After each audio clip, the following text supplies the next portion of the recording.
Hello students, कैसे हो सभी। आज की वीडियो में हम बात करने वाला है 12th क्लास एचबीएससी बोर्ड के फाइन आर्ट्स के पेपर के लिए मोस्ट इंपोर्टेंट क्वेश्चन लेकर आ चुके हैं जो आपके फाइन आर्ट्स के एग्जाम में आपसे पूछे जाते हैं। इस वीडियो में रहने वाला है 2023, 2024, 2025 और मॉडल टेस्ट पेपर 2026 के 2 नंबर, 3 नंबर, 5 नंबर, यानी जो है शॉर्ट से लेकर लॉन्ग क्वेश्चन सभी रहने वाले हैं जो आपके फाइन आर्ट्स के पेपर में बार बार में पूछे जा रहे हैं। सभी के बारे में बात करने वाले हैं, तो चलिए वीडियो को शुरू करते हैं।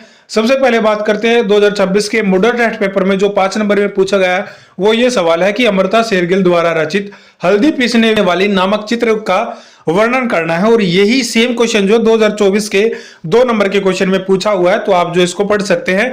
इसके अलावा दूसरा जो क्वेश्चन है वो ये रहने वाला है, गोवर्धन पर्वत धारण करते हुए चित्र का वर्णन करें। ये 2025 के पीवाईक्यू में 3 नंबर में, 2024 के 2 नंबर में और 2026 के 5 नंबर में पूछा हुआ है, तो इसको जो है कंफर्म कर लेना। कृष्ण गोवर्धन पर्वत धारण करते हुए चित्र का वर्णन करे। इसमें जो है इसकी चित्रकला के बारे में पूछ सकता है, कौन से रंगों का प्रयोग किया गया है, कौन सी कला से निर्मित हुआ है और क्या क्या जो है निर्माण करने वाले ने अपने माइंड में सोचा था और किस चीज को दर्शा रहा है, वो चीजें जो है इसके बारे में जरूर से पढ़ लेना। मोस्ट इंपोर्टेंट क्वेश्चन हो जाएगा। इसके अलावा बात करते हैं 2025 में जो दूसरे क्वेश्चन पूछे गए थे, वो ये था कि निम्नलिखित में से भारत की जीवंत कला परंपराओं में से किसी एक कला का वर्णन करना है। चाहे आपका गोड़ चित्रकला हो गया, पट चित्रकला या मर्ण मूर्ति कला हो गया, इनमें से किसी एक के बारे में जो है आपको वर्णन करना था इनका। तो ये जो है 2025 में पूछा गया है, 2026 के 3 नंबर व 2 नंबर में पूछा जा रहा है, तो इनको जो है जरूर से करके जाना। उसके बाद जो है 2024 में जो 5 नंबर में पूछा गया था, वो ये पूछा गया था कि मेवाड़ शैली की विशेषताओं का उल्लेख कीजिए। और इसके और में दे रखा था कांगड़ा शैली के लघु चित्रों की विषय वस्तु का वर्णन करें। और सेम जो क्वेश्चन है 2026 के मॉडल टेस्ट पेपर में 3 नंबर में पूछा हुआ है, चाहे आप इसको चेक कर सकते हैं। इसके अलावा बात कर अगला जो प्रश्न है, जागीरकालीन चित्रों की विषय वस्तु का उल्लेख करें। यह जो है 2023 में जो है 5 नंबर में पूछा गया था और 2024 में जो है 5 नंबर में पूछा गया था, तो ये जो है लगातार 2 साल रिपीट हुआ है। इसके अलावा दक्षिणी यानी दक्कन शैली विशेषताओं का वर्णन करें, तो ये जो है 2025, 2023 और 2024 के लॉन्ग क्वेश्चन में जो है पूछा जा रहा है, चाहे 3 नंबर में हो, चाहे 2 नंबर में, चाहे 5 नंबर में, तो ये जो है पूछा जा रहा है। तो दक्कनी शैली हो गई, पहाड़ी शैली हो गई और जो आपकी ये कांगड़ा शैली, मेवाड़ शैली, इन सभी के बारे में जरूर से पढ़कर जाए। 2 नंबर, 3 नंबर, 5 नंबर में कोई भी किसी भी तरीका का क्वेश्चन जो आपको शैलियों से रिलेटेड मिल सकता है।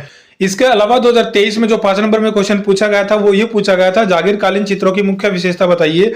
जो आपके 2024 के 5 नंबर में पूछा गया था, तो सेम क्वेश्चन जो आपका रहने वाला है।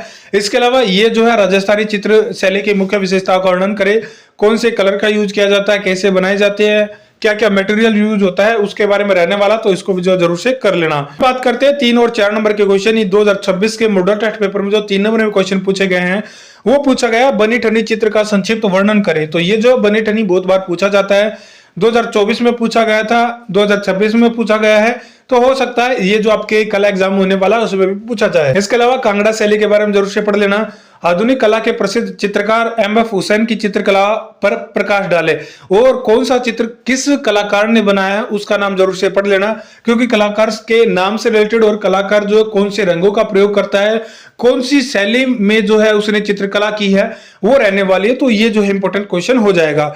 इसके अलावा मिथिला कला की विशेषताओं का वर्णन करें। तो ये जो है जितने भी क्वेश्चन आपको बता रहे हैं, ये सभी पढ़ लेना। इनमें से ही जो आपके क्वेश्चन आने वाले हैं, क्योंकि ये जो आपके 2023 से लेकर 2026 तक के मॉडल टेस्ट पेपर के यानी 4 से 5 पेपर को उठाया गया है, जो क्वेश्चन बार बार रिपीट हो रहे हैं।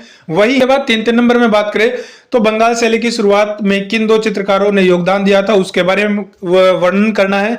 और ये जो है 2024 और 2023 के 2025 में 3 नंबर में पूछा गया था, तो ये जो आप कर सकते हैं। इसके अलावा आधुनिक भारतीय चित्रकला में किसी एक महिला चित्रकार के बारे में नोट लिखे। तो ये भी जो आपको देखना है, कौन सी जो है चित्रकला कौन से कलाकार ने बनाई है, महिला चित्रकार ने बनाई है या पुरुष चित्रकार ने बनाई है। इसके अलावा मुगल शैली में चित्रित गोवर्धन पर्वत उठाते हुए, ये देखिए दोबारा से जो आपका क्वेश्चन आ गया है, 2026 में 5 नंबर में पूछा गया है, 2024 में 2 नंबर में पूछा गया है और 2025 में 3 नंबर में पूछा गया है। तो आपको पता चल रहा है कि क्वेश्चन जो बार बार रिपीट हो रहे हैं उनको जो है आपको पढ़ लेना है, क्योंकि 2026 में भी रिपीट होने के पूरे चांस हो सकते हैं, क्योंकि इसमें ज्यादा लंबा चौड़ा सिलेबस नहीं है, लेकिन थोड़े सिलेबस में छोटी छोटी चीजें हैं जिनको अगर आप पढ़ लेते हो तो आप जो है आराम से पेपर को क्लियर कर पाओगे। उसके बाद जो है अथवा में मुगल शैली से बने किसी एक चित्र का संक्षेप में जो है वर्णन करना है, तो ये आपको देख लेना है। इस शैली में कौन जो है महान कलाकार हुआ है, चित्रकार हुआ है, उसके बारे में जरूर से देख लेना। इसके अलावा अहमदनगर चित्रकला शैली पर नोट लिखिए, ये जो है वर्ष 2025 के 3 नंबर में पूछा गया है। इसके अलावा दक्कन चित्रकला शैली के केंद्र कौन कौन से है, यानी कहाँ से जो है वो चित्रकला पाई गई है, उनकी विषय वस्तु के बारे में लिखना है। तो ये जो है 2025 के 3 नंबर में, 2024 के 5 नंबर में और 2023 के 4 नंबर में ये क्वेश्चन जो है पूछे हुए हैं। उसके बाद जो है ये आपका वर्ष 2023 में बसोली चित्र शैली के बारे में पूछा गया है और ये जो है 2025 में 2 नंबर में पूछा गया है। तो बसोली चित्र शैली के बारे में भी पढ़ लेना, कौन चित्रकार था। इसके अलावा दक्षिण चित्र शैली का संक्षेप में वर्णन करें, 2023 में पूछा गया है 4 नंबर में, 2025 में 3 व 2 अंक में पूछा गया है और 2024 में जो 5 नंबर में पूछा गया है, तो इसको भी जरूर से करके जाए। इसके अलावा ये जो आपके 2-2 नंबर के क्वेश्चन रहेंगे, जैसे आपका बीकानेर शैली की 2 मुख्य विशेषताओं का वर्णन करें, ये जो क्वेश्चन रिपीट नहीं हुआ है, बाकी इसको पढ़कर जा सकते हैं आप। इसके अलावा उस्ताद मंसूर द्वारा चित्रित बाज का चित्र मुगल शैली की चित्र रचना का सुप्रसिद्ध उदाहरण है, स्पष्ट करें। और ये जो है 2026 के मॉडल टेस्ट पेपर में भी दे रखा है और 2025 के पीवाईक्यू में 2 नंबर में पूछा हुआ है, तो आप जो इसको कर सकते हैं। इसके अलावा तंजौर शैली में किस प्रकार के चित्र बने हुए हैं, कौन कौन जो है चित्रकार थे, उनके बारे में जरूर से पढ़ लेना। तंजौर शैली के बारे में जो है क्वेश्चन देखने को मिल सकता है। ये 2026 के मॉडल टेस्ट पेपर में और 2024 के पीवाईक्यू में यानी प्रीवियस ईयर क्वेश्चन पेपर में पूछा गया है 2 नंबर में। पहाड़ी शैली के अंतर्गत बने कुछ चित्रों के नाम लिखे, ये जो है रिपीट नहीं हुआ है, लेकिन 2026 के मॉडल टेस्ट पेपर में 2 नंबर के क्वेश्चन में दे रखा है। यामिनी राय ने किस प्रकार लोक कला से प्रेरणा ग्रहण की, तो ये जो है आपका 2026 के मॉडल टेस्ट पेपर में, 2024 के पीवाईक्यू और 2023 यानी जो है 23, 24 और 26 के पीवाईक्यू में 2 नंबर में आ रखा है। ये क्वेश्चन जरूर से करके जाना यामिनी राय के चित्रकार का। इसके अलावा पट चित्रकला की 2 विशेषताओं का वर्णन करें, ये जो है 2025 में 5 नंबर में पूछा गया है, तो इसको भी जो है करके जाए। इसके अलावा राजस्थानी शैली के 2 प्रसिद्ध चित्रकारों के नाम तथा उनकी कलाकृतियों का संक्षेप में वर्णन करें। इसके अलावा चौगान खेलती राजकुमारियां चित्र का संक्षेप में वर्णन करें, तो ये भी जो है क्वेश्चन आ सकता है, लेकिन अभी तक रिपीट नहीं हुआ है, 2025 में पूछा गया है, तो पीवाई को जरूर से करके जाएं, पीवाई से जो क्वेश्चन आपके उठाए जाते हैं। इसके अलावा मुगल चित्रकला शैली में किस प्रकार की रंग योजना, हाँ ये चीज आप जरूर से चेक करके जाना, कौन से चित्रकार ने कौन सी जो है रंग योजना का जो है प्रयोग हुआ है, कौन से रंग यूज किए हैं, जैसे वाटर कलर यूज किए हैं या ऑयल पेंटिंग यूज किया है, तो वो सभी जो है रहने वाले हैं, इनके बारे में जरूर से पढ़कर जाना। बाकी जो सारे क्वेश्चन आपके सामने हैं, इनको चेक कर लेना। तो आज की वीडियो बस इतनी ही। वीडियो अच्छी लगे वीडियो को लाइक कीजिएगा, चैनल पर पहली बार आए हो चैनल को सब्सक्राइब करना, बेल आइकन को जरूर सेट करना। पीडीएफ जो है टेलीग्राम ग्रुप में प्रोवाइड करवा देंगे। मिलेंगे नेक्स्ट वीडियो में।